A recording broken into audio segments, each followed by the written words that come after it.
congressman niya, makawatan kayo, gano'n, the article, bombarded by opinion ng media, pipirituhin ka. Then they are working for somebody who has been stealing money from government for so many generations, enjoying the perks because you are the elite of this country. Go to hell. Put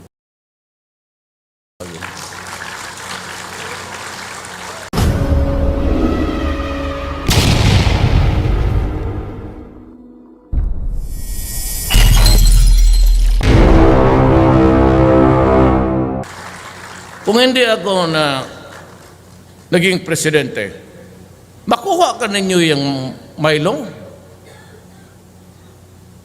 Itong si NRS, back taxes, billions.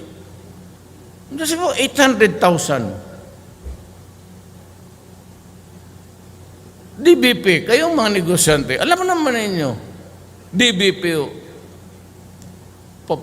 bangkaruta. Why? Because the call is the Lopez group of companies and their debts were condoned, not paid. Kaya huwag ninyo ako bulahin mga Abs-Cbn. Let's say kayo. We want to preserve my duty and their duty to their country is to protect the Filipino and maintain and preserve the Republic of the Philippines. Yan. Hindi ito naintindihan. Ibigay mo sa liberal na hanggang demonstration lang kayo. At saka yung yellow, wala na yan. Hindi totoo. Yung mga liberal na, magsama na lang kayo, magkaisa tayo. Let's focus on, wag yung pera ng tao.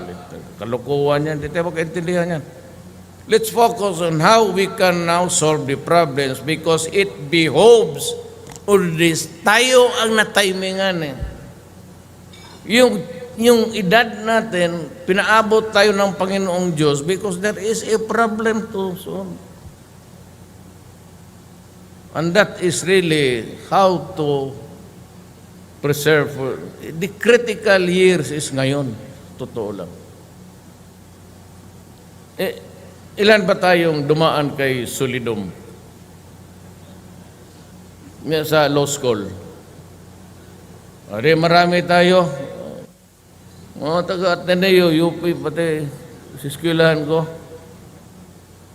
You know, si Solidum, basta may classmate ako, hindi bilya po, basta may T, kalimutan ko. May Professor Solidum sa remedial law pati sa... Di alam ninyo yan kasi kayo lahat nakatikim ng insulto eh. Solidum noon, for the rest of the gano'n. Te! Hindi mo siya mga Duterte. Te! Kung hindi ka makinig, hindi mo alam, dalawa kami tumindig ni... I forgot his name. Bago lang kami, tanda na eh. Sabi niya, ito, pati dito sila, giri lahat. Ito ganyan. Why are you standing up? Sa akin nagatutok. Sabi ko, sir, because I thought, sir, you called me. I did not hear it, sir. Because you're always talking there, goddammit. You stay here. Brad. Di, punta ako, ganun. Punta ako, sabi niya, okay, you sit down. You recite. Ako yun. Kamot ako sa siyaw ko nun. Di, nagtinginan kami. Start talking! Ako naman, walang tanong. Sir, there's no question yet, sir. Akala ko na kaisa ako. Kasi lalong nagalit yung putabi. God damn it! Do not scratch your head and scatter your dandruff in this room. Keep it on your head. It's the only one you have. Kaya tayo, nandito na sa atin, only Tayo lang ang makasulbad dito eh. Really. Ngayon, if we get together, whether ako may, how do you call it, predilection, really nationalista. You know why? At the time of the election of Mr. Marcos for the first term, dalawa lang ang governors na hindi nagbumaliktad sa liberal. My father and Governor Ibarle of Zamboanga. Hindi talaga sila. Ang tatay ko remain, basta nationalista siya. So when Mr. Marcos jumped to the nationalista camp, so my father supported him. So when he won as president, he got my father with Maceda, with Ramos, Narciso, and everybody. They were the first members of the cabinet of Mr. Marcos. But there were problems that they tried to solve during their generation. And my father also helped in one way or the other. But he was governor for almost 12 years. Ngayon, tayo dito ngayon, I am the second generation. This is good as any other time. So I'd welcome everybody. Pati yung chef nila, sabi ko, kung gusto mo ka mag-member ng PDP, indak kita dito ngayon eh. Daginot na lang, paramihan na lang. You know guys, I'm not asking for any political power. You know that. Kilala ninyo ako, even with you as a congressman, mayor, and a party member. Hindi ako lumapit sa inyo ni minsan. What I'm asking you is a unity or a sense of purpose in our meeting. I'm welcoming you all because ako naman, I'm not an original PDP. But there was a need at that time to be with one. So ako nag-join kami. It was not a grand party. But there is always a time, I said. Alam ng Panginoong Diyos yan. There's a time to be at each other's throat politically. A time to be separate from one another. But there's always a time to remain faithful to this republic. What's a political party anyway? Total yung hangarin ninyo, hangarin ko man rin. Stricto lang ako sa akin because yun ang promise ko sa tao. But I do not interfere with your work. I've never questioned anything there. Except when pero yung kay Justice Sereno, I'm not apologizing or making any excuse. I never, alam ninyo yan. All she has to do is to ask ito naman si Conchita, ang anak ko is related to her because she is the sister of the father-in-law. Kapatid niya yung father-in-law ni Inday. So wala akong sa kanya. But she started the Rocos. Human rights and all, you can start them. Huwag na yung publicity.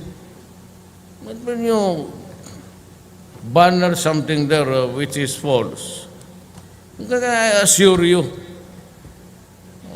kung baskingan, ibigay ko sa inyong written authority for you to pry into my assets. Ganon kaya ako masama ang bunganga kung mayroon may butas ako. Kung mayroon akong tinatago, mamura ko kaya itong mga. Sabi ko, wala kayong makuha sa akin. At kayo ang nag-umpisa. Yung for those who are in power also, like as if they are also, sumobra kayo. Pati yung EBS, yung pera namin, tinanggap ninyo. Hindi naman pala ninyo ginamit yung. Bakit hindi kita murahin? Look guys, tayo mga politiko, gano'n na lang kababa ang tingin nila sa atin. Ito lang. Even in the caricatures, you notice how they portray us. Para tayong hampas lupa ng nakaw dito, nakaw doon. As if they are also living in a pristine.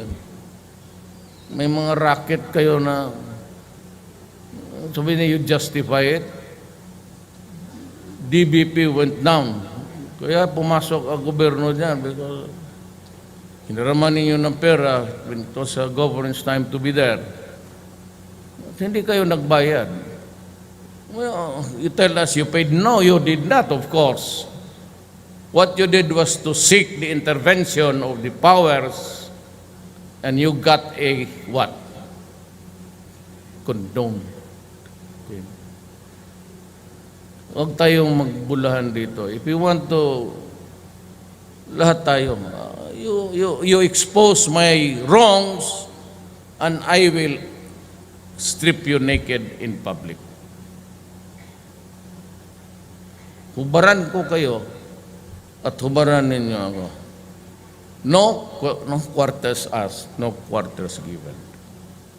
Yan ang gusto ninyo. At hindi rin ako gusto maghingi sa inyo ng pabor. Never had. Remember Gabby Lopez. You went to Davao. You opened the cable kasi meron doong existing cable. And you thought that I was one of the investors. Pumunta ka sa akin, sabi mo, sabi niya meron nga kaming application. Huwag mong bulahin sarili yung marami tayo karap doon. Tapos sabi ko, bakit? Mayor ka investor ka na. Sabi ko, where is your permit? Blank ko yung papel mo, pinirmahan ko, approve ko. Then that night you kept calling me for dinner. Sabi ko, no. Did I ask you for anything? Contribution, something? Pinatawag mo ako doon sa opisina mo before the elections. You asked me, are you running? I said, no. We had lunch together with my aide and never asked anything from me. Kaya yung lahat kayo, nung nanalo ako, wala akong utang na loob sa inyo ni Conte. And even the mga... But for those guys who offered, I accepted. Heartily. Pero sabi mo na papuntahin mo ako doon, pabigyan kong pera, putang ina.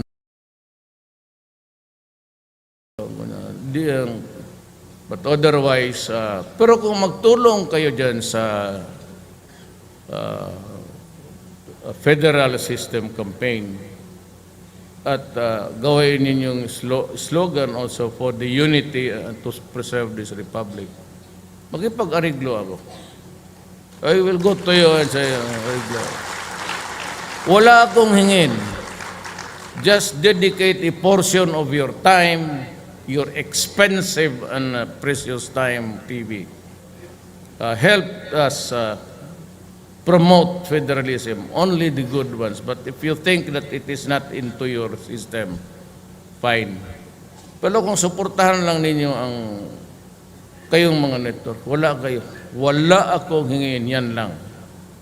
And I said, I'm willing to shake hands with you. And you can continue with your criticism about corruption. Pareho tayo ayaw ng corruption and wrongdoing. But kayo, may mali rin kayo, may utang rin kayo sa gobyerno, do your part. And maybe we can talk about it, but most of all, try to be a part of an entity, or hindi kailangan PDP, promote something that will save and allow the country to prosper for our children. Maraming salamat po.